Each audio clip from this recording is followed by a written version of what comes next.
Good morning student. तो आज हम फिर से पढ़ने वाले हैं भारत का प्राचीन इतिहास, जिसमें आज का टॉपिक है मगध राज्य का उत्कर्ष। मतलब मगध राज्य में शासन कैसे स्टार्ट हुआ, सबसे पहला राजा कौन था, इसकी हम टाइम पीरियड भी देखेंगे कि शासन कब कब तक चला, किसका चला। तो सबसे पहले आते हैं तो मगध। सबसे पहले तो पेन ले लेते हैं। मगध के सबसे प्राचीन राजवंश के संस्थापक बृहद्रथ को कहा जाता है। बृहद्रथ मतलब इसमें द्रह लिखा है लेकिन इसका नाम बृहद्रथ है। और इसने अपनी सबसे पहली राजधानी बनाई।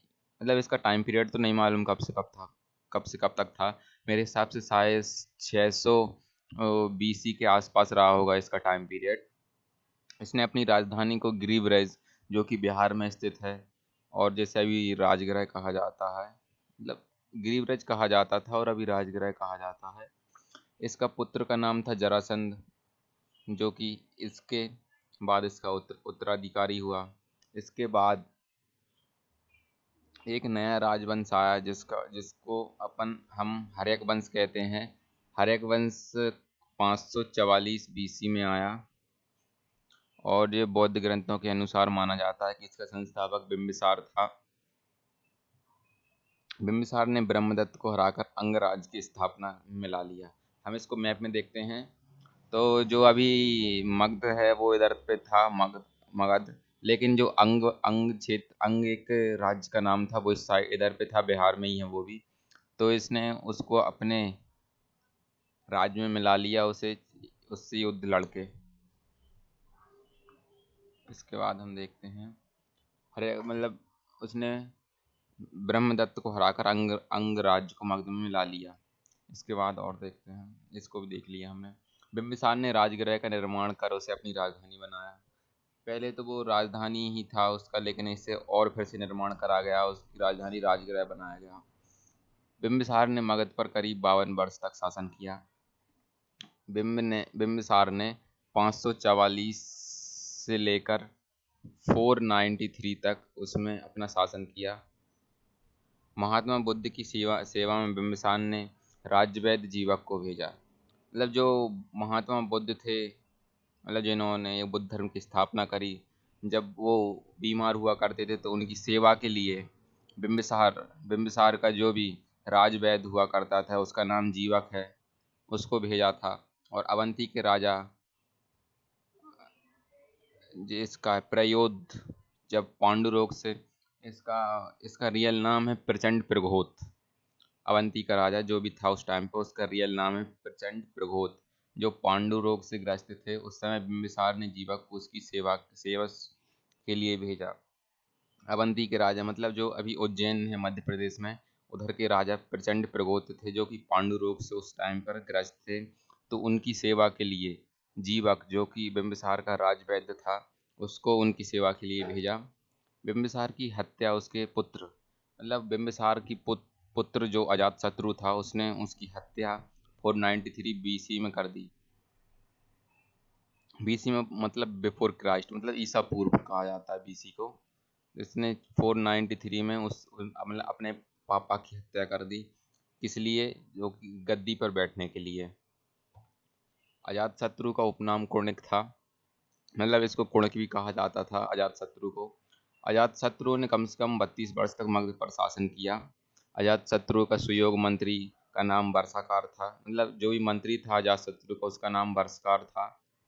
इसकी सहायता अजातशत्रु ने वैशाली पर अपना मतलब विजय प्राप्त की। वैशाली कहाँ था? मगध के ऊपर इधर पर एक वैशाली राज्य हुआ करता था। उसका सहयोग मंत्री बर्षकार, उसके साथ मिलकर अजातशत्रु ने वैशाली को जीत लिया और मगध में मिला लिया। अब क्या हुआ? 461 ईस्वी पूर्व में अपने पिता की हत्या कर उदयन मगध की गद्दी पर बैठा। मतलब मगध पर शासन करने वाले स्टार्टिंग के जो भी राज्य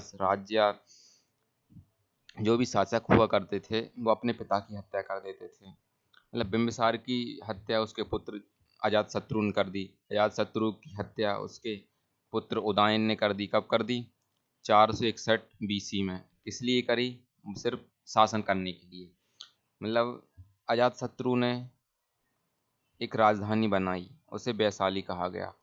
अब उदयन आया 461 में, तो उसने अपनी राजधानी पाटलीग्राम मतलब पटना, जो कि अभी बिहार की राजधानी है, उसको ही पटना कहा जाता है, और उसको पहले पाटलिपुत्र कहा जाता था।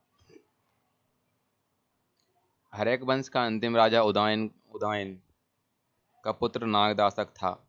मतलब जो अभी हमने पढ़ा कि जो 461 BC में उदयन मगध का शासक बना, तो उसका पुत्र जो कि नागदासक था, ये अंतिम शासक हुआ।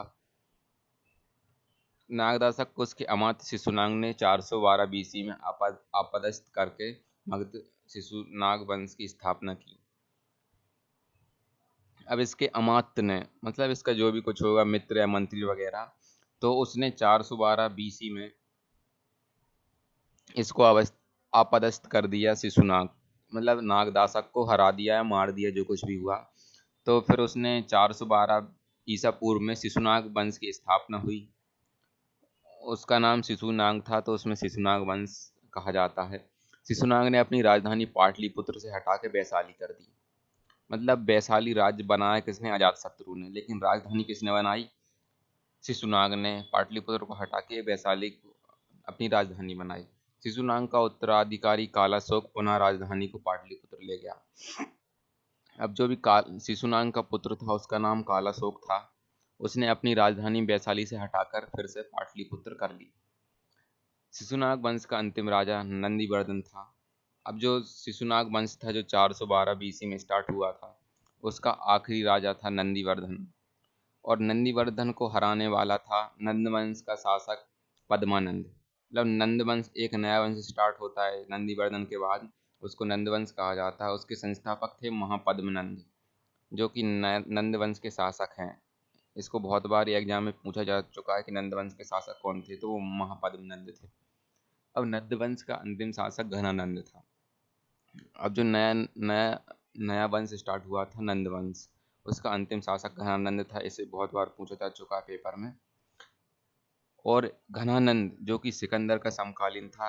इसके बाद जो भी वीडियो आने वाली वो सिकंदर के ऊपर ही आने वाली, तो आप उसको जरूर देख लेना। सिकंदर कौन था, कहाँ से आया था, उसका जन्म कब हुआ था, उसके पिता का नाम क्या था, उसने भारत विजय के लिए कब आक्रमण किया भारत पे, तो वो सब कल की वीडियो में आएगा। इसे चंद्रगुप्त मौर्य ने युद्ध में पराजित किया और मगध पर एक नए राजवंश का स्थापित किया, वो था मौर्य वंश। मतलब उसके ही समकालीन सिकंदर था, लेकिन घनानंद को हराया किसने? चंद्रगुप्त ने। जो मौर्य वंश का संस्थापक है चंद्रगुप्त, और इसका मंत्री था चाणक्य। तो इसको मतलब आगे आने वाली वीडियो में हम पढ़ेंगे, मौर्य वंश के बारे में पढ़ेंगे और सिकंदर के बारे में पढ़ने वाले हैं। चलो, थैंक्स फॉर वॉचिंग। आज के लिए इतना ही है। इसमें से बहुत सारे क्वेश्चन आते हैं मगध राज्य में से, जो कि कॉम्पिटेटिव एग्जाम में, तो आप इसे अच्छे से देख लीजिए। अगर आपको एक बार में याद ना हो तो दूसरी बार भी देख सकते हैं इसे। Thanks for watching guys.